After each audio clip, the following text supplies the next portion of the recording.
নমস্কার শ্রোতা বন্ধুরা, আমি senior consultant orthopaedic surgeon doctor Nirmal Deb. তা আসুন আজকে কিছু প্রোভেন ব্যাপার বলি ফর লিগামেন্ট অ্যান্ড মেনিসকাল ইঞ্জুরিতে রিকভারির জন্য, যেগুলো ওয়েল এস্টাবলিশ ফ্যাক্ট আছে। নাম্বার ওয়ান হচ্ছে আপনি টাইমলি ইন্টারভেনশন নেবেন। যেখানে ডাক্তারবাবু আপনাকে এক্সামিনেশন করে এক্সরে বা এমআরআই স্ক্যান করে ইঞ্জুরি এক্সটেন্টগুলো মেজার করে নেবেন। একবার দেখে নেবেন যে কতটা সিরিয়াস ইঞ্জুরি আছে। সেকেন্ড হচ্ছে নাম্বার ওয়ান থেরাপি হচ্ছে রিহ্যাব অ্যান্ড এক্সারসাইজ, যেগুলো দ্বারা আপনি 99%, 95% ভালো হয়ে যেতে পারেন।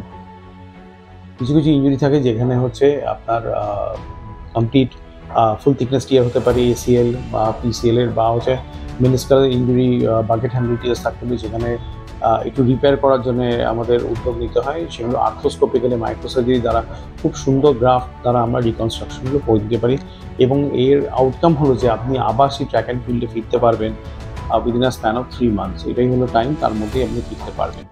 তো এইগুলো আপনাদের জানা দরকার যে সবসময় সব ইঞ্জুরিসগুলো নাম্বার ওয়ান হচ্ছে যে সবসময় রিপেয়ার করতে লাগে না বা আর্থ্রোস্কোপি করতে, সার্জারি করতে লাগে না। কিছু কিছু রিহ্যাব দ্বারা আপনার ভালো হয়ে যেতে পারে। কিন্তু যদি ফেলে রাখেন, অনেক সময় দেখা যায় যে পেশেন্ট আমাদের কাছে অনেক বছর পরে প্রেজেন্ট করলো, তখন দেখা যায় আর্লি আর্থ্রাইটিস এটি সেটিং করে গেছে। ইন হুইচ কেস আমাদের কম্বিনেশন প্রসিডিওর করতে হয়, মানে হচ্ছে ACL repair along with an proximal tibial osteotomy or in short high tibial osteotomy or HTO করে আমাদেরকে জয়েন্টকে অফলোডিং করতে হয়। এই কমপ্লিকেশন অ্যাভয়েড করে আপনি টাইমলি ইন্টারভেনশনে নেবেন, টাইমলি পরামর্শ নেবেন, আর তার সঙ্গে এক্সারসাইজ রিহ্যাবের অবশ্যই জোর দেবেন। তারপরে যে রেসিডুয়ালটুকু রইল সেগুলো আমরা আর্থ্রোস্কোপি দ্বারা ইজিলি ঠিক করে আপনাকে আবার ব্যাক টু নর্মাল লাইফে ফেরাতে পারি। আজকে শোনার জন্য অসংখ্য ধন্যবাদ। এখানে হেল্পলাইন নাম্বারগুলো দেওয়া রয়েছে আপনার সাহায্যের জন্য।